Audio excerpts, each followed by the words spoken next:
you from the Wild Wild West, Tapped Out Wrestling Network Studios brings to you Shooting with Eric Stanton.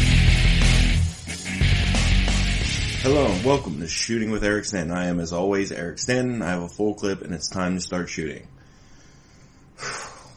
I'm going to tell you now, I'm recording this pretty much right after the Rumble. And I've gotten a couple DMs, I've gotten a couple messages, some questions about my take, my opinion on the Rumble, which I will get to. I'm going to get to that. I'm going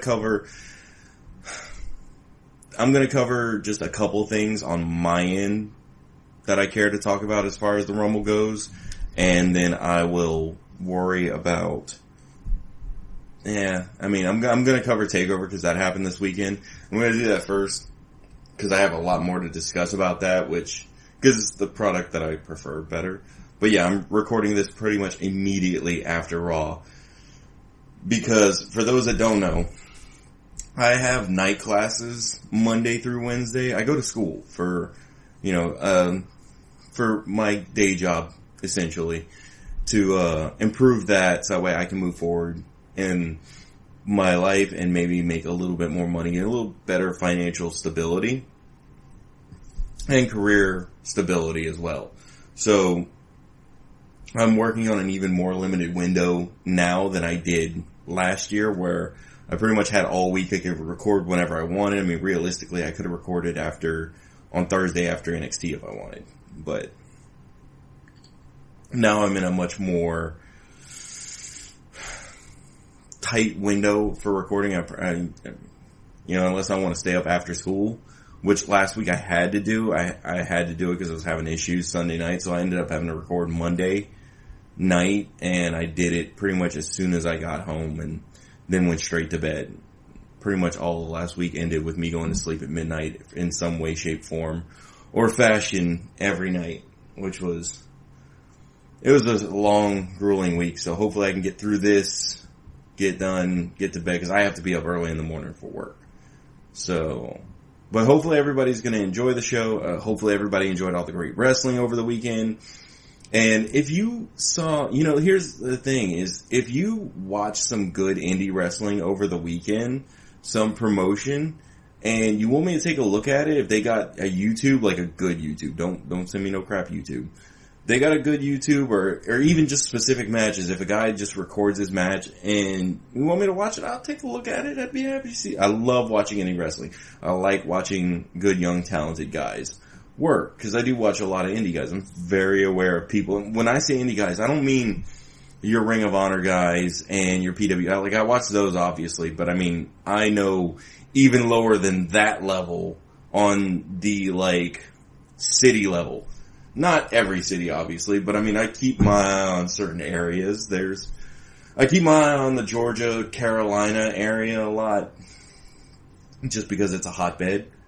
So I'm usually keeping my eye in that area. I keep my eye on Texas. Texas has got a lot of up-and-coming promotions. ACW, Booker T has Reality of Wrestling, Hurricane Pro in Beaumont area.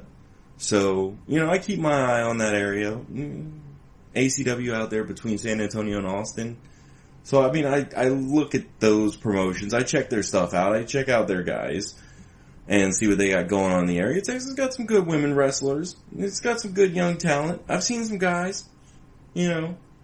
There's always somebody out there. In Louisiana, they got Christian Blake is a guy I like watching. He recently had a match with the former NWA World Champion Jack Stane, which what I hear was a good match. I didn't get to see it. I wanted to go to that. I was not able to make that show. I haven't really been able to make many shows, but there's a couple shows coming up in the next couple months that I will be going to between Louisiana and Texas. So it's really exciting. Looking forward to it. And then, of course, they announced next year's WrestleMania will be at New Orleans. So I'm kind of fingers crossed for a Takeover New Orleans. Big fingers crossed for that, because that would be a lot of fun. I was not able to go to San Antonio, sadly, just because financially it just wasn't viable. It would have been fun. It would have been a lot of fun. But I didn't get to go to take over San Antonio. I didn't even get to go to PAC South, which happened in San Antonio this weekend. So, it was rough because I found out about PAX South and I was like, man, PAX South, I wonder when that's coming up. Oh, it's this weekend. And man, San Antonio was popping this weekend. You had PAX South, you had Takeover, you had Rumble. You had a lot going on in San Antonio. San Antonio, I'm looking at you, bro. I'm looking at you. Anyway, so moving forward, we're just going to go ahead and jump into that NXT Takeover, San Antonio. Started the night with some Ty Dillinger versus Eric Young of Sanity. A little storyline of like, hey, you want to join us? You know, I'm giving you an opportunity. And Dillinger's like, no, I'm not feeling it. Which did happen in the match where Young takes off his jacket to be like, here, you know, this is your last chance, last opportunity to join us or I'm going to beat the shit out of you. So, of course, Dillinger's like, nah, I'm not doing that. And they proceed to beat the shit out of him. Because that's the way that works. Dillinger had to hustle. There was a moment where Dillinger had to hustle back into the ring. Because, like, it was early in the match. He gets dumped to the outside. And you see Damo and the other guy. I don't remember his name because I don't know if he's Sawyer Fulton or the other name that's eluding me right now. I think Sawyer Fulton's the one that broke his arm and he's out of the faction. Just because he's going to be on the shelf for almost a year or something. It's like at least 8 months. So he's just they just removed him from the equation and they're like, well, we'll come back to him later. Which if it's that guy, he was really good. He was the one with the dreads. He was looking mighty impressive in the little bit that I got to see of him. So that'll be a good pickup later on when he comes back, because I'm sure they'll find something for him. So, but yeah, he dumps to the outside and they just kind of start walking toward him and he's like, nope, and he ducks back into the ring real quick, which I got a good laugh out of. Ty Dillinger has really come along lately. He's been great. He was kind of given an opportunity and ran with it, so good for him. But there was a really nice reverse headlock on the top turnbuckle. Like, he had the reverse, like as if you were gonna go for a reverse DDT, except he sat up on the top turnbuckle and like picked him up off the mat. It was really good visual. It was good stuff. I like that. Then they had there was a moment where Ty went for the pin and Damo and the other guy just started to slide in like, we're gonna do some shady stuff. I'm sorry, I know you heard that. That was my phone buzzing. That's my Twitter. Twitter's going off because Royal Rumble just happened.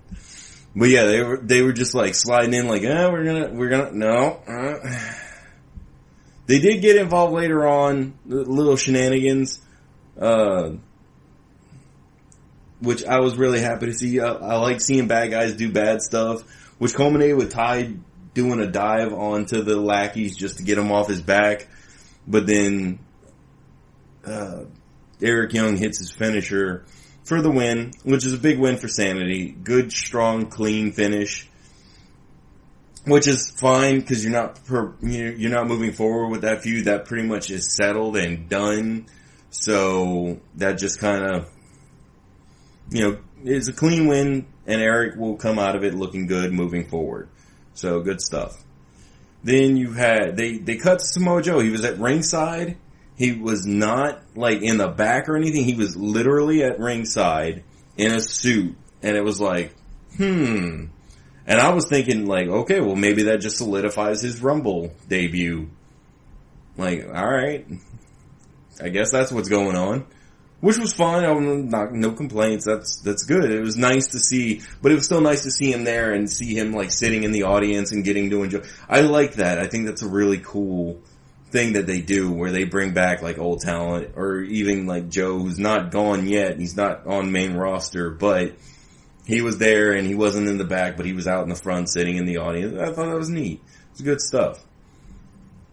So, and then you get the next match was Andrade Cien Almas versus Roderick Strong. Not much to say. Roderick Strong is Roderick Strong. Lots of backbreakers, which he has curbed a lot since coming to NXT. He's not doing quite such wild backbreaker spots, which was always my beef with him in the first place because I worry about people's backs.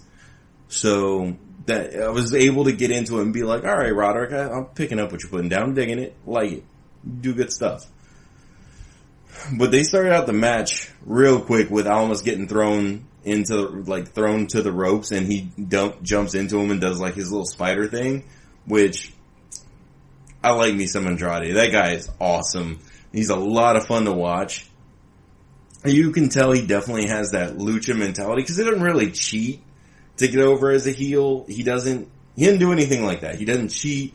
He doesn't really play the crowd at all. He just wrestles, and that's a very lucha thing to do. Because a lot of times they don't need to do that. That's just kind of their thing. They are, cause I mean they have their, you have the Rudos and they just come out, they're known to be the bad guys that you have your Rudos and you have your, I forget what the good guys are called. You're killing me. My brain is failing me. Anyway, well the bad guys are all known as Rudos and they all come out together and this, that, and the other. So it's not like a secret where like you have to figure out that he's a bad guy. He just kind of comes out and is like, I'm a bad guy. Okay. Lucha is just a different style of wrestling, and a lot of people struggle with that, and they're just like, well, this is weird and I don't like it. And it's different. It's a different philosophy. It's culture. Culture is important. It's just like with anything else, In Western Europe, you have a sandwich. You have bread and meat, or America, you have bread, meat, and it's a sandwich. In Mexico, you get a tortilla and some meat. It's a sandwich, but in a different style. It's just cultural. That's all. It's all good. Still love me a taco? Just, it's a Mexican sandwich. That's all good. It's all good. It's where his bread's butter. His tortilla. I'm all good with it. No, but I mean, that's just me. I like, a lot of people get hung up on this, like, oh, well, that's all that high flying, this, that, and the other, and it's cultural. Nobody does the same stuff. You do it differently. You put your own spin on it. It's just like at the indie level, same thing. There's a lot of promotions that put their own spin on things. That's what made TNA so good for a long time. You had a 6-sided ring, which was unheard of in the wrestling industry. It was neat. Anyway, I'm getting sidetracked. There was a moment in that match. Oh, there was one heel moment on Andrade's part where like Roderick was in the corner and Andrade slapped him in the face, and I was like, ooh, that was good. It was good. Andrade's so good. By the way, I googled it. 100 means 100, so he's the Spanish Ty Dillinger. I figured it out. Ty Dillinger's a perfect 10, but Cien's a perfect 100. Gotcha. But, so yeah, there was a moment too where they went to, Strong. No, wait. I can't remember who took the crotch, but, I'm pretty sure it was Strong took the crotch where he like, Andrade shoves his legs out from underneath him and he crotches himself on the corner. No, that was Andrade. Andrade took it. And man, it almost looked like he fell on that steel bar, and I was like, "Oh, that would hurt a lot." So I was just like, "Oh, bro, that's scary. This is a scary crotch." Scary crotch. Hashtag scary crotch. But then they had this really nice hip toss into the turnbuckle later on. It was a really good spot. I loved it. Absolutely loved it. Just Andrade does good stuff. They had a really good match together. It was really good. It was good stuff. So, ultimately, Andrade fell. Roderick Strong picks up a good big win. And I'm having this problem. Like, Ty Dillinger's losing because he's going, I feel like he's going to main roster, which it's no secret if you've watched Royal Rumble. Spoilers here. If you haven't watched TakeOver or Rumble, spoilers. There will be spoilers. While I'm only 2 matches into TakeOver before I get to the titles. But as far as Rumble goes, Ty Dillinger did come out at the number 10 spot. I marked out, not gonna lie. I marked huge. It was just like, it was funny because like right before you actually played the music, the 10 came up on the screen and the audience was just like, 10, 10, 10, 10. That would have been a huge missed opportunity if they hadn't let him come out in that spot. If they'd have sent anybody else out, it would have been some real heat. But it was great. It was great to see Ty make it to main roster in the Rumble. I don't know where he's going to appear yet. I hope it's on SmackDown just because I hear the show's better.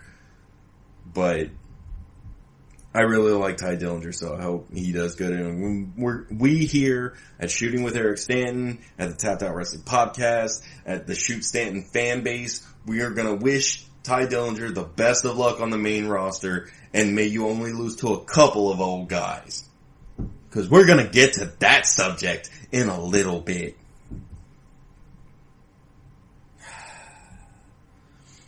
WWE is making me... You know that sigh that I have whenever I talk about TNA? That happened a lot tonight. That sigh happened a lot tonight. Now, I was on Twitter. I was active on Twitter. And there was a lot of people that were just... I'm going to flat out say it. I ain't going to go sugarcoat it. Everyone's entitled to their opinion, and I'm getting sidetracked. I'm not even done with NXT. This is how they got me. This is where they got me. NXT Tag Team titles. Hashtag DIY versus the Authors of Pain. It was a fucking awesome entrance for the Authors of Pain, by the way. Those guys looked intimidating. They looked scary. It was good. They have a good visual look to them. So, and then their shoulders alone are just gargantuan. Like, it's almost unnatural because it looks like they have a gut. I think it's because of the shirt. I think the shirt does that and it makes it look like they have a gut when they really don't have a gut. But, man, their shoulders are massive. They're mountains unto themselves. But you had some really good vignettes for the build-up to this Authors of Pain DIY tag team match. Because, I mean, you had all the build-up over the course of the tag team the Dusty Classic, where the Authors really hassled DIY throughout that entire tournament. So, which was good. And then, of course, they won it, which is even better. That it helped them out a lot. It did a lot more for Authors of Pain, because DIY was already getting their thing done, feuding with the Revival up to that point. But you had this really cool vignette with Paul Ellering that's just like the beginning, the middle, and the end, essentially. It's not the words that he used, but essentially it was just, this is their debut, this is their dominance, and this is, how it got to feuding with DIY and the tag team titles. And it was a nice little it was good. It was a good visual vignette. I still love what NXT does as far as production and vignettes. I still feel like NXT, from the point of like pushing its talent, not even necessarily young talent, because this was done through the manager Paul Ellering, who's a very older gentleman, but that's his role with the team, is he's the talker, because clearly, that's not what they want to do. They don't want to put these guys out there and have them talk in their native language, and they don't want to make it seems to me that they don't want to make it about where they're from. They want to make it about the gimmick, which kudos to Triple H for that, or whoever came up with that, really. But it's nice to see some foreign guys, especially from the part of the world that they're from, and them not be practically walking around in a Nazi uniform, or the SS, KGB, whatever. Like, it's just, they kind of got this, Ellering found these two guys and their dominant forces, much like the two guys that he managed in his younger days with the Road Warriors. It further pushes that he has an eye for talent. And I dig it. I dig what he's doing. He is very valuable to this team. And it's a good way to utilize someone that the WWE Universe already knows. So, good stuff. It was good. I still love the way they use the production company and building their feuds and their video packages. Like, I know it's not anything overly different from what they do on main roster, but the execution is significantly different. Different enough that it's better. It harkens back to the mid to late 90s, not just the Attitude Era, because it's not all about the Attitude Era. It's also back to when the time they were good for doing video packages that summarized what was going on. But of course, WWE then and NXT now both do something that main roster doesn't do, which is long storylines that are well thought out, well written, well scripted, and they take their time over the course of many months because they don't have a pay-per-view once a month. So there's a lot more effort goes into these storylines, and that I think that shows, that in and of itself shows the success, because they packed the same arena that the Rumble did with a smaller stage. That, I mean, realistically, they could have gotten more people. They could have went with you could have even gone with an even smaller stage, and I feel like outsold Royal Rumble, truth be told, because that place was packed. It was packed to the brim, hands down. Anyway, there was a moment where Ciampa gets in there and he just gets fucking slammed. It was ridiculous. Because Ciampa's a tough guy. He's always kind of been the big guy in the ring. So to see somebody in the ring with Ciampa that's bigger than him and then just manhandling him and throwing him around, fuck, bro. But the spot was, it was when they caught Gargano and they slammed Gargano onto Ciampa, and it was like, ooh, that looks so painful. And it goes back to the authors. They look like dangerous. They act dangerous. They do things. Slamming Gargano onto Ciampa is brilliant. It pushes that Authors of Pain. It pushes that we're going to hurt you. We don't care about you. We're not trying to protect you. We're not going to wrestle you. We're going to hurt you. And it's really good for them. It's one of the benefits to their team, because they really, you don't quite know what the gimmick really is. It's just visuals and Paul Ellering doing some semi-cryptic, vignettes and stuff. So you're not quite, it's not like it's a neon sign gimmick. It's not an obvious gimmick is the word that I'm looking for. They also had this really good punch spot where it's like the succession of three, where they punch, the DIY would punch them like 3 times, and Authors of Pain would punch them once and get the same effect of 3. It was a really good spot, because you're used to seeing like punch, punch, punch, punch, punch, punch, punch, punch, punch, the back and forth and several times, but they played it up like these guys are stronger, so instead of them doing 3, they're going to do 1 and do and make it look just as much damage. It was good stuff. But ultimately, the Authors of Pain get it. There was like a succession of different trying to hit finishers and this, that, and the other. Authors of Pain ended up getting it after. I think they shit-canned Gargano and they got the pin on Ciampa, is what it was. Pretty sure that's what it was. So, that was good. This is good. The Authors of Pain win. They pick up the tag team titles. Do believe they're undefeated as far as getting pinned. I don't remember how they didn't lose the Dusty Classic. They won that. Yeah, they're undefeated. They have not lost. I don't even think they've been taken off their feet, really. No, not that it comes to mind. I don't think they've been taken off their feet yet. So it's a good build for the Authors of Pain. They're doing good stuff. I feel like this is going to lead to, this is the perfect team to put over TM61 whenever they go for the titles and whenever they go to become the champions, because they're a hot, young, they're young guys. They're in great shape. They're attractive, kind of surfer guys from Australia. So they got the accents, and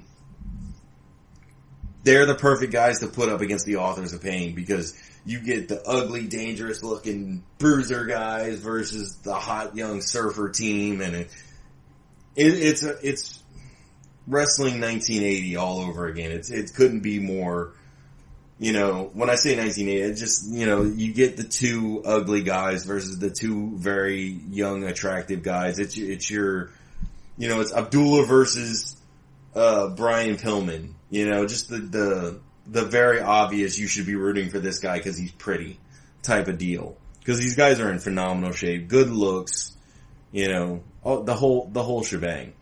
Now, this is where it gets interesting. I was sitting there, I was about to go to the bathroom before the women's match started, because you ain't about to miss this women's match. This women's match had me hyped. I actually had my wife hyped first, and then had me hyped because she was hyping me about it, and then I had to look it up and see what all this build-up was about Asuka and Nikki Cross. Billy Kay and Peyton Royce were there, but Asuka and Nikki Cross were all like, you're gonna tear each other's heads off, and I was like, yeah! And then Billy Kay and Peyton Royce were there, and, you know, that's all good, and, you know, congratulations to them for getting the title shot. But fuck, Asuka and Nikki Cross! But before that, fucking Seth Rollins hits the ring. Seth fucking Rollins is in an NXT ring and hasn't been there since he was fucking champion. And he hits that ring and he's like, I know you're here. And it's like, oh, he's calling out Triple H. I ain't even mad because Triple H is old, but I ain't even mad. Because it was a good use of young talent on NXT. It was good storytelling. It was good storytelling, especially since Rollins did not appear on the Rumble at all. He wasn't in the Rumble match. Nothing. So, I wish they would take as much care of all of their storylines as they are with the Seth Rollins Triple H feud. And it's sad to say that, and I know a lot of people give me a lot of grief for my hatred on the old nostalgia guys that were hot whenever I was a teenager. John Cena, who was over when I was 22. I mean, I'm 33 now. Your time has passed, bro. Move on. But if they were to take as much interest, care, and be as much hands-on with all of their feuds that involve the young guys and cared about their gimmicks like they do Triple H's, then everybody would look as good because they're taking very good care. Seth Rollins was not on the Rumble. He wasn't in the Rumble match. He didn't have a match. There was no appearance by Seth Rollins whatsoever. He appeared on TakeOver calling out Triple H. Which, by the way, is it just me or was it just me or was he wearing a whole lot of devil stuff? Like, I know the dude's into metal, but there was a lot of devil stuff on there. Like, he had the goat head pentagram on the hoodie. He took that off and it was like Devil's Reject or Devil's Favorite Angel or some devil something. And it was like, wow. We're really rocking the devil tonight, bro. Like, what kind of message you trying to send to me? Like, which is whatever. I'm not sensitive to that kind of stuff. It was just kind of funny because it was like, that looks like a goat head. Take off the goat head pin and like, that says the devil. Okay. It cracked me up. I was like, alright then. I mean, I know you from Iowa, but damn, are you sacrificing goats in Iowa? Is that what's going on? Are you sacrificing goats? Is that how you got to be in the main event of WWE? Did you sell your soul? Were you at the crossroads? Don't lie to me. But it does. It goes back to, especially like Triple H. If they would take care of people's characters as well as they take care of Triple H's character, you would have a much better product on your hand as far as the main roster goes. Because they don't. They don't take care of Bray Wyatt as well as they do anyone else, because nobody knows how to write him realistically, and really they should be asking him what he thinks he should be doing, because that kind of gimmick, he knows that gimmick, because he made it. Just like The Undertaker. The Undertaker knew his gimmick. And that's why he got to the point where he dictated what his gimmick did and what his character did. Not because of ego, but because he knew what he needed to be doing. He knew that character better than anyone, because he's the one that made it work. They sat there and said, here, have the Undertaker. You're gonna be a fucking Undertaker. You know, the guy that puts the coffin in the ground, you're gonna be him. And he's like, alright. I guarantee you, nobody had a long-term plan for that fucking gimmick, but he did. He made it work. He figured it out. He got it done, and that's why he has the position he has today in WWE, that if he quit tomorrow, he would have an executive position job waiting for him. No questions asked. And that's been stated since 2006. Thank you very much. Anyway, so then you had this fucking goddamn NXT Women's title couldn't be more fucking hype. Sorry, I got really loud there. The fucking hype is real. The fucking women. Fucking Asuka. Asuka's hot. She's so damn hot. She's so pretty. She smiles. Oh. I went and seen NXT Houston. It was a live show. And I was like in the third or fourth row. And her match happened. She came out and it was her wrestling Nia Jax, which they had a good match. I actually screamed, "I love you, Asuka," and she looked at me and smiled, and I was like, yes, moment of my life. I am going to tell that story. I'm very proud of it. I was very happy, man, for all of like 3 seconds, because Asuka smiled at me. She smiled at me. I remember you, baby. I'm still here, sweetheart. I'm still here. I haven't forgotten. My wife's staring at me. Leave me alone.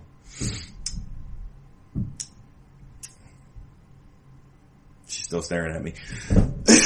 Anyway, 301 days as champion. Asuka, she's setting records, kissing babies. She needs to be kissing me. But, she's doing a great job. She's champion, and at this point it really doesn't look like anybody that can beat her, except for one fucking person. There's one person, and you can't even say that creative made her, or they built her, or, no. She has done this all on her own since the day that she came in. This little spitfire, Nikki Cross, beating the shit out of the men in her own fucking stable that she's a part of. She made herself look like a legitimate contender for Asuka. And you're like, that's a bad bitch. And I watched this match last night, and I ended my thought with this match with, Nikki Cross is a bad bitch. That's a fucking mean little spitfire, which is funny to me because her gimmick was nothing like that on the indies. Like, that wasn't her. So to see her make this transformation into this character has been amazing. She's done a great job. So kudos to Nikki Cross with that. So now the real question was Billie Kay and Peyton Royce. Were they going to be the crutch of this match? Because they very well could have been. Visually, good looks. They both had really good looks. Liked their outfits last night, especially Billie Kay's. I like that she got rid of the tummy stuff and she's just got like a one piece now. It looks a lot better. You're looking good, girl. Feeling better about it. Your cheeks. They need to fix your cheeks. Just some help. I'm just throwing it out there. Your cheeks don't look right.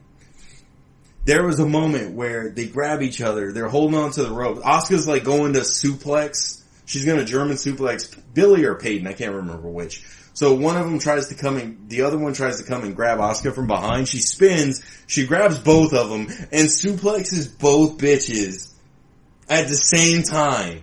And I'm not meaning it as if they are bitches, because I use it like the way I use it, non-gender specific.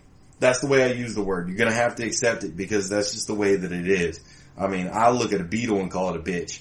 That's just the way that it goes. So she German suplexes these women. Fucking laugh my ass off. I'm like, holy shit. She just Germaned 2 women at the same time. It's been a while since I've seen anybody German 2 people. And it was a guy last time I saw it happen. But Asuka is completely believable because it's fucking Asuka. Lost my shit. Loved it. Thought it was great. Then Nikki gets up, she grabs, Nikki Cross and she suplexes that girl. Woo! And she was suplexing everybody. I was like, fuck, Asuka on fire. But, Nikki, it gets to a moment where like, Asuka's down and Nikki does a dive onto Billie and Peyton. And I gotta give them credit. I looked at my wife, I said, honey, Billie Kay and Peyton Royce, cause she doesn't like them. She don't like them one bit. I'm telling you, she hates these women. She can't stand the gimmicks. She doesn't like their looks. She can't stand the gimmick because, there's so many others with a very similar gimmick, which I can't slight her on that opinion. That's a fair opinion. There is a lot of women with pretty much the same, like, vapid, ditzy, I'm here because I'm pretty, which that's fair. I personally don't like the gimmick because it reminds me of Emma and Dana Brooke. And they are no Emma and Dana Brooke. They did it better. Because Dana Brooke is in phenomenal shape. I mean, the woman's a weightlifter. But I digress. So Nikki does this dive. Now, my wife loves Nikki Cross. That's her girl. She loves that chick. But I'm gonna say this now. I have to give Billie Kay and Peyton Royce credit because they did something last night that some men can't even say.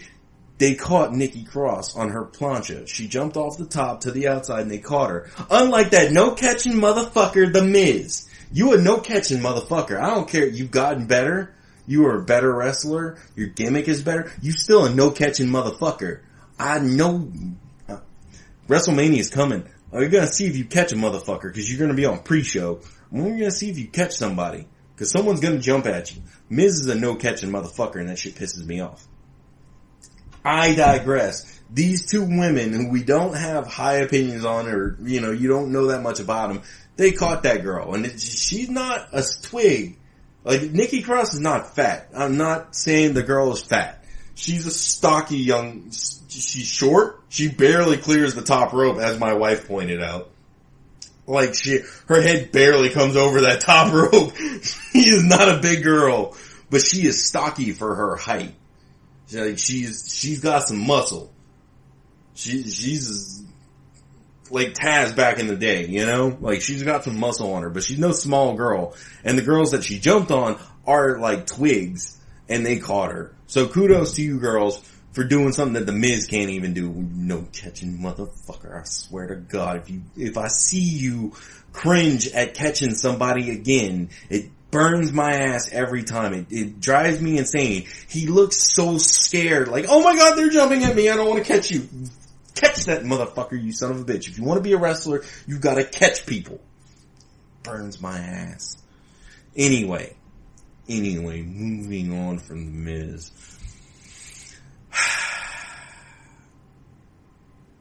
So after the dive, Nikki's like all like, wow, and she's picking the girls up and they like beat her down back toward the entrance. They end up by the men's announce table. Now the men are like all the way in the back by the entrance. If you remember, do you remember like when they put the announce table up at the entranceway on the corner? That's what they did last night. They put the announce table all the way by the entrance in the corner. On if you were coming from the entrance, they would be on the right hand side. So they fight all the way back there, and it looks like Nikki is going to like jump off of the table at the girls again. She was just like jumping off of shit. Like she's gonna be like the female Jeff Hardy, I think. She's just like jumping off of shit at people. Every time I see this girl, she's jumping off of something at somebody. She just likes to jump. I think she's a jumper. But one of them pops her from behind. They unveil a table next to the announce table because this ain't WWE. We can't be breaking announce tables here in NXT. We are fucking classy, and I'm actually fixing an imaginary tie that is not on my fucking neck right now. But we are fucking classy in NXT. We don't destroy announce tables. We find regular tables to break. Thank you very much. Like normal people. Anyway, so they kudos to Billie Kay and Peyton Royce. They get a vertical suplex on this girl. They get her straight up in the air. Her feet are up in the air. Now this is standing on top of the announce table, and they're gonna drop her into the table next to the announce table. She's really high in the air. Good. There's a lot of ways for that to go wrong. Good on you, Billie Kay and Peyton Royce, for making sure nothing went wrong. I saw the intricacies that went on in making sure that they had her. And I mean, they had her so that way she wasn't going anywhere, but straight down onto the table where she was supposed to fall. Good for you. Thank you. I'm not gonna lie. You two honestly impressed me last night. I'm very impressed. I'm not gonna say you set the world on fire, but you showed that you were good, quality, safe workers. And I can get behind that. I can get behind that on anybody. I may not like your gimmick, but at least I know you did the first rule of wrestling, which is take care of the person you're in the ring with. I can respect that. Thank you. Because that was scary. That's scary for anybody to take that kind of bump. Because there's no way for Nikki to protect herself in that position. None whatsoever. So good for you. I'm really couldn't be more proud or appreciative or thankful, because that could have been, you worry. This is not a time, this age is not the age where people are jumping through tables every show, or Jeff Hardy jumping off the Titantron. This is not the Wild West WWE from the Attitude Era, where these kind of bumps were taken. Mick jumping off the Hell in a Cell, that's not as prevalent anymore. So to see something like that, it is scary, because, if you're in the business or if you've worked, you know how dangerous that position is, because she can't protect herself. That is all Billie Kay and Peyton Royce in that moment. And they did perfect, because they didn't just stand straight up and they stand. Peyton turned to her side to make sure that the foundation was solid, so as she could see. And I could see Billie, she's looking up, looking at her waist, making sure that Nikki is straight. They did everything imaginable. They took extra care to make sure that they didn't make the spot look bad, but that they made sure they had her and that she had a solid base underneath her, because she's being held up at her shoulders.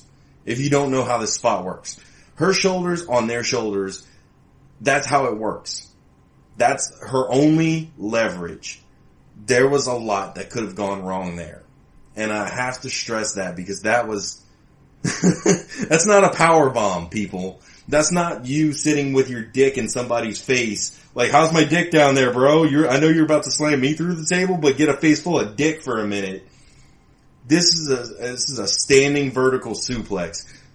It's already dangerous enough on the ground. It's not easy to do. Even guys have a hard time with that. Try Big Show.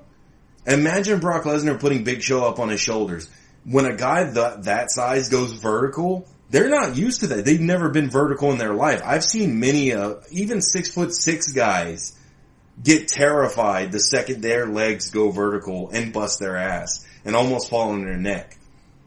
You just don't know until you see somebody do it for the first time just how dangerous that can be. That's why I stress this on this spot, because, man, they could have killed that girl.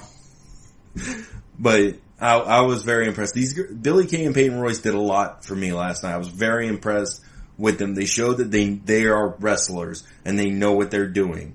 They're not the most exciting to watch in the ring, but they know what they're doing. And you can feel safe with them in the ring. So, you're getting the fucking thumbs up from Shooting with Eric Stanton. Like, I will happily watch a Peyton Royce and Billie Kay match anytime. I may not be the most engaged, but at least I know you're going to take care of who you're working with. Thank you. Like, I know I've gone off this thing, but I was really nervous for a minute. I was just like, oh my god, oh my god, oh my god. Don't kill her. Don't kill her. She's fun to watch. Don't kill her. And you get that, right? I remember being that way with Jeff Hardy all the time. You'd see him standing on something and it would just be like, Jeff, don't kill yourself. Bro, no, I like you. I want to watch you more. No, Jeff, fucking Jeff. Like, you're gonna give me a heart attack for you, bro. Especially in some of them TLC matches with the Dudleys and Edge and Christian. That kind of stuff. So, yeah, they dropped her through the table. Everything went smooth and fine, thank God. They make their way back to the ring where Asuka's still down. Asuka fights her way back and then goes into just a flurry of kicks everywhere, knocks somebody out, and Asuka with the win retains the title in the Fatal 4-Way. Which I spent half the match looking at my wife. I'm like, I don't know if this is elimination or single pinfall. I'm pretty sure it's single pinfall. And, we were breaking it down and everything, but that was my thing. I didn't know if this was going to be elimination style or what. It was a good match, and it protects the very obvious. Moving forward, Asuka and Nikki Cross is going to be the feud, because you want to see those two go at it. Those two are going to kill each other. I don't even care if it's over the title. I mean, if in the meantime Billie Kay or Peyton Royce steals the belt from Asuka in some way, shape, or form, all I care about is I want to see Asuka and Nikki Cross go at it in a no-holds-barred match. Like, no rules. Just let these women go at it. I don't care if they use tables or ladders or chairs or not. They don't need to use them. But I just want to see these women kill each other. Not really, but I can't wait to see this singles match. It's gonna be awesome. So then you have the NXT title match, and holy shit. 5-star match of the year candidate, Nakamura and Bobby Roode stole the show. Now, I ain't gonna lie. That Eric Young, Ty Dillinger was really good. Andrade was really good, and Roderick was really good. But this one was absolutely the match of the night. They're just hands down. The entrances were amazing. Because I was kind of curious what they were going to do for Nakamura. I had some ideas on what they were going to do with Bobby Roode, and I was off by a little bit. I was not guessing a herd of women. I did figure there would be women involved in some fashion, but I didn't think it would just be women in evening gowns, sparkly evening gowns. But it looked good. There was one of the chicks on the far left side of him. She was just really digging it. She was like, yeah, she's high-fiving fans on the way down to the ring if you watch. I was just like, that woman's having a great time. And I'm sitting there, I'm like, she must be developmental talent. That's my thought. I think you're developmental talent, you. Because I don't think all of them were, but I think she was. So go back and look at that chick. But, oh man, she was cracking me. But Nakamura's entrance was awesome. So you get the little platform and he's on it and it's got the light shooting up under him and he rides it down in his cool ass pose and the lights turn all red and just Nakamura being the flamboyant, charismatic, awesome guy that he is. I fucking loved his entrance. His entrance was the best. San Antonio was just an awesome crowd. Like, they were really into it. So the guys get in the ring and you're already getting double chants. You're already getting Nakamura, Bobby Roode, Nakamura, Bobby Roode. And I was like, fuck yeah. Hell yeah. This is awesome. It's so good. So I come to a conclusion. I think it's Bobby Roode's fault that they say Bobby Roode instead of Bobby Roode. Like, I think that's an intentional thing now. Because for, like, forever, I remember, like, Botchamania has always made fun of Jeremy Barash for being like, Bobby Roode. NXT does the same thing. I'm gonna say that Bobby Roode makes him do it. And goddamn you, because it's fucking aggravating. You son of a bitch. That drives me insane, as it does many other people. You have gotten Jeremy Barash on Botchamania so many times. If that's been you making him do that all this time, you are a mean man. You are a mean, bad man. Yeah, I also did not know. I looked it up last night because I ended up Googling where Bobby Roode was from because I knew it was from Canada. But like my wife asked because she's from Canada where he was from, so I was like looking it up. And it tripped me out. That dude is 40 years old. You wouldn't know it? Like, he does not look as old as he is. So, like, I was telling her, I'm like, man, that brings new meaning to pacing yourself and, like, that's the look of a guy that has not taken too many dangerous spots. Like, whenever they talk about, like, you know, people like Will Ospreay who do all these insane bumps off the top rope and this, that, and the other.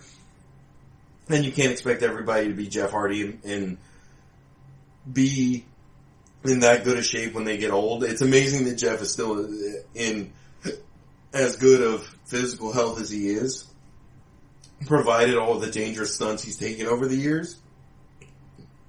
So, but it goes to show, like, Bobby Roode, at the way he looks at 40 years old, that is a man who has not done drugs, who has not done alcohol, or at least not an overabundance, because he does not look his age. So, kudos to you, Bobby Roode. So, going back to the chants real quick, because you had the double chant thing going on. You also got, it was also one of my favorite chants of the night was, "This is glorious." Instead of "this is awesome," "this is glorious." Loved it. Absolutely loved it. I think it's hilarious. And there was also, I was talking to my wife, and we were joking, because this is kind of like the person I watch these pay-per-views with, so she knows a ton about wrestling. But it's like, she's like, how over would you like to be in your life? And I was like, I would like to be Bobby Roode entrance theme music over Like, not Bobby Roode over, just his entrance theme music, because his theme music is so over that it stops playing and the arena still sings the motherfucker. Like, they were still going, they weren't done. And you could see the camera was on Bobby Roode at the time, and he started laughing that they were still singing his song. Even though it had ended, it was great shit. And then you get Nakamura comes out. Nakamura's music is also extremely over, and he has no lyrics at all to his. It is just straight up. And I've been to NXT Houston, and we did it there too. It was just, a whole audience of, oh. It just cracks me up.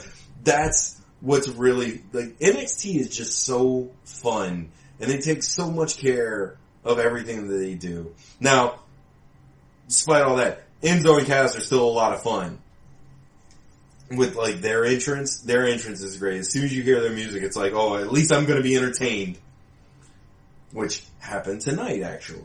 But I digress. So you had a really good match, Nakamura and Bobby Roode. There was a moment where, where Roode puts Nakamura up on, Nakamura goes to the top rope and Roode pushes him off and he falls backwards. Like, he does a backwards tumble off the top rope to the outside. And again, another dangerous fall because there's no way for him to protect himself on that. Like, he could have very easily not rotated it enough. And he was near the steel steps. He could have easily, like, hit his head off the apron or the steel steps. Super dangerous. But he started playing up the knee. Worked out perfectly. Really played that knee. And if he was injured, there was a couple moments in that match where I was like, I don't know. I think his knee might actually be broken. I was just like, they really suspended my disbelief in that match because there was a time where I just could not honestly tell if Nakamura was hurt or not. And I like seeing Roode try to get a win with his feet on the ropes. Bad guys doing bad shit. Love it. I'll never get over bad guys doing bad shit. So, those fucking kicks though, man, he kicked the shit out of Roode. Like, he really kicked the shit out of him. And I like that he got the finisher. Roode stayed down long enough for a pinfall. Like, protecting the finisher, but, Nakamura selling the knee. But what really got it over, besides, it was great selling. I really believed for a minute with Nakamura selling that he might be hurt. When Matt Bloom came to ringside, I was concerned. And I was like, well, wait a minute. And it was at that moment where I was like, oh, y'all are smart. Y'all are so smart. Yeah, this is what I talk about with NXT being a better product than WWE because they've figured out how to suspend, like a person like me, they've figured out how to suspend my disbelief. For me to kind of step back into that moment of being a fan and being like, whoa, is he alright? Like, when I should know, if he wasn't alright, he wouldn't have continued the match. Like, they had the official come out, they checked him out, Roode had to stay in the corner for a few minutes, but ultimately, like, they brought out a second ref. Drake Younger came out to, like, make sure Roode stayed back, and I was like, what's going on here? And that just continues to push that my opinion and my belief that NXT is the superior product, because they work to fuck with people like me, to sit there and be like, we want to confuse him. We want to make sure he doesn't know. And they absolutely did. Now, even if it turns out to be he is legitimately injured, I still think that was the plan the whole time, whether he's injured or not. Because, some of the spills he took last night, he could absolutely be injured, and it wouldn't shock me in the least bit, because he took some dangerous falls. But, he gets in there, he fights it on, he's still kicking, even from his back, he was still kicking, which was really awesome to see. Like, you talk about old school wrestling, and selling and getting a mile out of a move. And he got a mile out of just, like, fighting from his back. He did a great job fighting off his back with his kicks to the head and stuff. So, like, it was just really good. And then ultimately, Bobby picks up the win, become the NXT champion. And it's sad to see Nakamura lose the belt. That's basically 2 takeovers with a title that he's lost. And he won it back in Osaka, and I don't know if that really counts as a takeover, because it was only really that one match that they showed, as far as I remember. I don't know, my memory's been shot lately. My job's got me all fucked up. Because I have more responsibilities than I did before, so now I'm responsible for more stuff. So my memory has honestly been a lot more spotty lately. Usually I'm really good with these details, but I'm getting overloaded between school and new responsibilities at work. But anyway, it was good. It was good stuff. I was really happy with it. The match was amazing. Takeover was another amazing watch. They continue, like, even with new talent, they continue to produce quality content every week, every takeover, without fail. So, kudos to Triple H and those guys. That Seth Rollins moment was really good. It was a really good, what they did there, having him come out and he put over NXT, but at the same time, I know you're back there. Get your ass out here. It was nice. That was a really unexpected moment where it was just like, and the audience was too. They were just like, holy shit, Seth Rollins is here. That was awesome. It put on another great show. So I was not disappointed with that. I love watching the takeovers.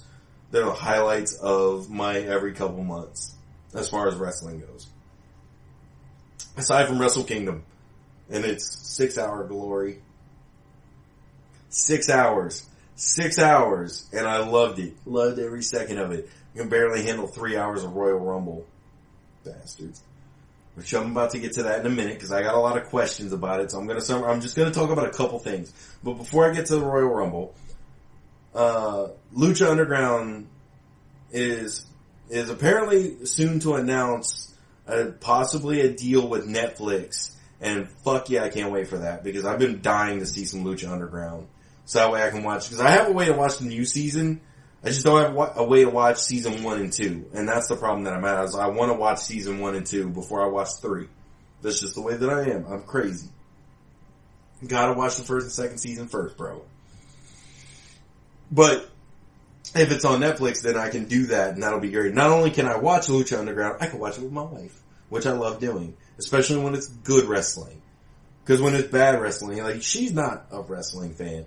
And even she sees the same things that I do, and I've been watching it for 30 years, and it's not a matter of influence from my opinion, because I'm not that person. I let her make her own opinions. I don't try to influence her opinion on the product as a whole. Like, she loves Nikki Cross. That's all her. She loves Asuka. That's all her. So, when she's sitting there saying, why are all these old men here? Like, they're all older than my father. Well, that's a valid question. One that I can only answer with her favorite show, which is South Park. Her favorite show is South Park. She loves that show. And I tell her, well, you know that episode about the member berries? That nostalgia blinders are very strong. People love their nostalgia. And I mean, I know I reference old stuff a lot, but it's like when it was good. When it was better, when storylines made more sense. And it's not a matter of the wrestling was better. It was a matter of storylines made sense. They were logical. They were based in reality in the sense that there was a plight. It was well fleshed out over a period of time. Bret Hart and Shawn Michaels is a prime example. Goldust feuding with Roddy Piper was a good... Goldust feuding with Brian Pillman was a great storyline that took place over the course of several months. That's the kind of stuff that I'm talking about. Which, Pillman and Goldust, that's a great feud if you've never seen it. It was an amazing feud. And God rest Pillman's soul. But that was an amazing feud. Loved it. Loved every minute of it. So anyway, a few notes from the Rumble for me. Because again, I'm only going to cover a couple things. Now, to specify, I do not dislike Charlotte as a worker. I think she's a fine worker. She has her moments where she is sloppy. She is sloppy. She is not fine-tuned. Anyone that would disagree, you can tell me all you want. I've actually been in the ring. This woman has too many consistent mistakes for me to believe that she's not a sloppy worker, because she is. in all of the matches that I've seen between Sasha and Bayley, they were way more fluid with minimal to no mistakes at all. But Charlotte has had sloppy matches with everybody she's wrestled. Everybody. With Becky, with Nanny, with Sasha, and with Bayley. And Bayley barely has a sloppy match with anybody. That includes people on the NXT roster before she came up to main roster. That includes anyone she's been on main roster with. She's not a sloppy wrestler at all. She's not prone to mistakes often. Charlotte, it's almost on a per match basis that something is getting screwed up, and it's usually Charlotte's fault. She's not as fine-tuned as the rest of them as far as in-ring capabilities go. I know Nick and Myron will disagree with me on that, and that's fine, that's their opinion, but as a worker, she has too many mistakes too frequently for me to sit there and say, yeah, no, she's a solid worker. No, she is sloppy. She makes a lot of senseless mistakes, and it comes from being shot too far up on the show too fast. She's gotten way further than she would have if she didn't have the last name of Flair. If she wasn't connected to Rick, and Rick wasn't as well liked by Triple H and Vince like he is and respected and treated the way that he is, she would not be in her spot. If she were Charlotte Evans or Charlotte Reed or Charlotte Richards or Charlotte Johnson, she would not. She would still be in NXT. She's not completely rounded. Now, I'm not saying she's a bad worker. She's just prone to more accidents because she's not as polished. The talent is there and it's undeniable. But it also goes back to, why is she beating everybody clean on pay-per-view? She's beaten Sasha clean. She's beaten Bayley clean. She's beat everybody clean. She hasn't cheated on any, she's cheated, but not feet on the ropes, pulling the tights. She's not doing that consistently either. Man. I just don't understand winning clean over these people, and then they get a rematch on Raw, and then she loses on Raw. I don't like that. I think that's dumb. I think it's especially dumb because they're doing it, she loses on pay-per-view and then loses the next night on, it's not like a few weeks later or a few months later. It's always the night after, and I don't think that's going to happen in this case. But where's the grounds here? Bayley has no grounds to sit there and demand any rematch. She lost fair and square, straight up. She has no grounds for a rematch moving forward, none whatsoever. She could go out there and just say, hey, come on, one more time, give me the shot, and Charlotte could say no, and you could do that. But at this point, it's not the first opponent that this has happened. This is a consistency over the course of the last year as her as 5-time women's champion. The fact that she's even, her and Sasha, I didn't like the flipping of the belts. I know that Nick and Myron thought it was it showed the competitiveness between the two ladies and where they are at as athletes. It's just that it's WWE just hot potato belt, because that's not the only belt that they did that. We did it with the Intercontinental title at the same time that they were doing it with the women's title. And the Intercontinental, that's been happening for years. It's not even a last year problem. That's been a last 6 years problem. And same thing with the United States title. Flip-flopping all the damn time. Stop hot potatoing these belts.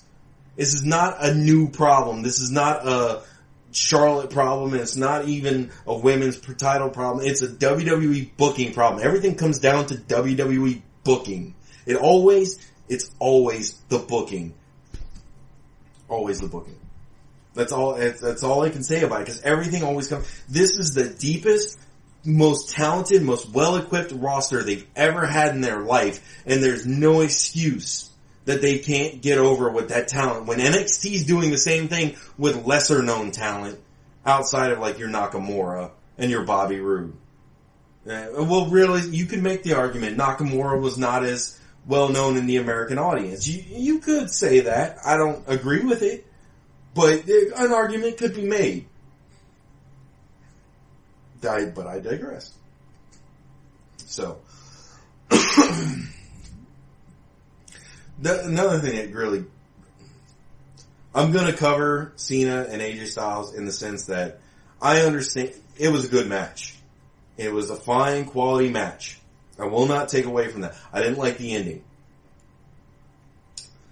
I'm fine with him being the 16-time champion because I know what he means to the company, and he deserves, if anyone deserves to be WWE's 16-time world champion, really it should be Austin. But Cena has been the guy. He's been reliable. He's been there. He's fought through injuries. He has been the example for company man. And that's not a slight against him as a person. That's not a slight against him as a wrestler. That's not a slight against him in any capacity. He has been reliable. They could count on him. He's drawn money. He is everything that he has earned. I will not deny that at all. He has been the standard bearer for the company for the last decade. So I will not say that it's undeserved. But he's WWE's 16-time world champion. Ric Flair is still my 16-time world champion. That's a man that could wrestle. John Cena's a good wrestler. John Cena's fine. He's not a bad wrestler by any stretch of the imagination. I wouldn't say... I'm not going to suck this match's dick like everybody else is on social media tonight. I'm glad everybody else enjoyed it, and that's fine. That everyone's allowed to enjoy the match. But I didn't see the same match. I don't see it. I don't see the great... they went into that match and it was like, Cena's going to win this. I don't understand how this can be even remotely entertaining when it's so blatantly obvious what's going to happen. It's Royal Rumble. This is every year with Cena. This is every year. Last Royal Rumble, the Royal Rumble before that, the Rumble before that, the Rumble before that, the Rumble before that. Is always starts, well, it's not just the road to WrestleMania, it's the road to the Cena fucking push. The road to Royal Rumble is, the road to WrestleMania is the Cena season. That's just what it is, because he was the standard bearer, or he is still the standard bearer, because you can't say anybody else has really solidified their hands on the position. You know, the audience is not behind Roman Reigns, so you can't say it's him. And he got booed out of the building again, which worked out in Randy Orton's favor because everybody cheered him when he won, but it was just a matter of, yay, we're glad Roman didn't win, which... I tweeted it myself. Roman is not a bad hand. He's a good worker. He's good in the ring. He's gotten me past the fact that he's poorly booked every time he's wrestled. He's a good wrestler. He's just booked badly. And his road agents that give him stuff to do are bad because it's so obvious and telegraphed that nobody wants it. It's not a IWC thing, and it's not, the fans... You're a product that has told people for 50 years that you decide who the guy is. And when you come out there and you flaunt somebody as the obvious successor to John Cena, not so much in the sense that, well, this is going to be the next guy, so much in the sense that you're booking him exactly as you would Cena. That spot that Cena had, you're just moving him into it. It's the same storyline, same stuff, same routine, same. And then you wonder why everybody is not liking it. Because they're sick of it. They're sick of it from Cena. Cena gets 50-50 boos. Shit, he walked out tonight into a chorus of John Cena sucks chants. And even he acknowledged it was like, damn, there's a lot of boos. And he acknowledged it on the ramp. No, I don't think he's a bad wrestler. He's just obviously booked. The way he's booked is obvious. It's so telegraphed. It's so transparent. There's nothing surprising or shocking about it in the least bit. At all. Like, at least with Austin, they kept you surprised. They kept you shocked. You know, there was always just that shred of like, maybe he won't win. You know, The Rock did beat him on occasion, not on WrestleMania except for that one time. But The Rock still beat him. Undertaker beat him. And it was not like, oh, well, he beat them and then he came back, and it was different. You know, it was different. It wasn't so obvious, I guess is the word that I'm looking for here. And it was natural for the audience. They chose Austin over Bret Hart. That's where it started. They chose him. And they ran with him. You know, when Hulk Hogan was leaving, the audience chose Bret Hart. When Bret Hart had to put over Shawn Michaels, the audience chose Shawn Michaels. And over the last, 5 or 6 years, it's been, well, we picked CM Punk. Well, yeah, but Cena's going to be the standard bearer. Punk will have the belt, but Cena still headlined the pay-per-views. Well, that doesn't make sense, because, I mean, for the last 40, 50 years, that's the way that it's been, is we pick the guy, this is the guy that we cheer for, and then he headlines the shows. That's why we come here. That's why we give you money. And I understand myself that the company is an ad revenue based company. As John Layfield put it, they would never go back to a 2-hour format on Raw because the 3-hour format generates the most. I think he said they generate $193 million in 3 hours of Raw from ad revenue. I believe that's John Cena's direct quote. Google it. That's why they don't care about what the fan thinks anymore, because they don't need your money. I mean, they need your money. They need you to show up and pack the venues, but realistically, if everybody stopped showing up, they would change the formula. So stop telling people to suck it up and just like the product for what it is. No, everyone's entitled to their opinion. I personally don't watch main roster. I don't watch Raw and I don't watch SmackDown. I watch the pay-per-views every now and again just because I believe that it's going to be a better product than what they put on TV, but 9 times out of 10 I end those shows like, fuck, why did I even watch this? I wasted 3 fucking hours. And I did. I ended this show feeling like I wasted 3 fucking hours that I could have spent playing XCOM or Witcher 3. I would have much rather done that. It's just a fact. It's my opinion, but this WrestleMania is looking like it's going to be built up for Undertaker, Cena, Goldberg, Lesnar, Randy Orton, and somebody's trying to justify me. Well, Cena winning is perfectly fine because then we'll get AJ Styles versus Shawn Michaels. No, Shawn Michaels retired. He's done said that. He's like, I'm happily retired. I have no interest in coming back. And frankly, I don't want to see AJ Styles versus I don't want to say washed up. He's old. He's old. That's why he's quit. That's why he quit in the first place. He's like, I can't go anymore. I'm not as good. He knows it. I know we don't want to see it, or, some fans don't want to believe it, but it's a fact. He's just not the same. And when you, as a performer, don't feel that you can perform up to that level, why would you continue? It doesn't matter if the crowd still wants you to go. If you're not satisfied with what you're doing, why do it? That's why you stop. I mean, I just don't get it.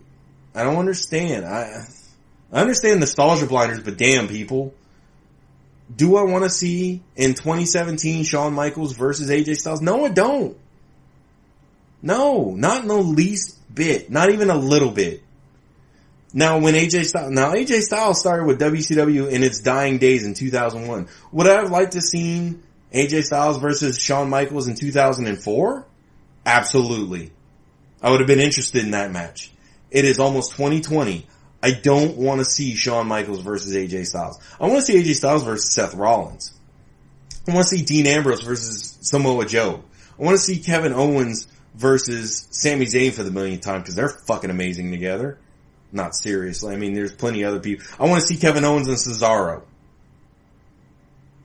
There's plenty. I want to see Dolph Ziggler versus Samoa Joe, actually. That would be a good match. There's plenty of good matches to be had. There's good young talent around. Shit, I'd be happy to see a face AJ Styles versus a heel Miz in comparison to any of the old fucks that they're going to build WrestleMania around. And I will not watch WrestleMania because I have no interest in 5 or 6 matches being taken up by guys that got over when I was still a teenager. I'm 32. I'm gonna be 33 this year. I don't want to see The Undertaker again. I've seen The Undertaker. I've seen plenty of The Undertaker. I'm done. I want to see Bray Wyatt. I don't need to see Undertaker when I've got Bray Wyatt. I want to see him. Actually, Bray Wyatt. I want to see Bray Wyatt versus, who would I like to see Bray Wyatt against? This is a good question. Actually, Bray Wyatt versus Samoa Joe would be pretty amazing. The stare down right there would be badass. That'd be a good stare down. Like the get inside your mind Bray Wyatt face versus the Joe, I'm gonna fucking walk through you face. That'd be awesome. And I want storylines fit for those guys, not those guys being fit in the John Cena storylines. Oh, we're putting the belt on you, so now you're gonna get the John Cena storylines, and we're gonna treat you like Cena. No, you gotta create some suspense, some drama, some controversy. There's no reason for the biggest company in the world to not be able to produce at least semi-decent content. But that's my opinion, and that's why I watch NXT, and that's why my podcast is about NXT and indie wrestling. Because I like young guys. Because whenever I was watching wrestling as a teenager, what sold me on WWE was, why the fuck do I want to watch Hulk Hogan? Hulk Hogan was relevant when I was 5.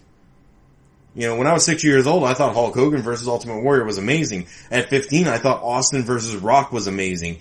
In 2017, I think Seth Rollins versus AJ Styles is the match that needs to headline WrestleMania. That's my pick. And that's my opinion. And that's why this show is called Shooting with Eric Stanton, because this is me shooting. This is me with the unpopular opinion. Because tonight everybody did suck that AJ Styles John Cena match's dick. And that's fine. You're entitled to your opinion. I will never argue someone's personal opinion. You have that right to believe that that was the match of the night. I respectfully disagree.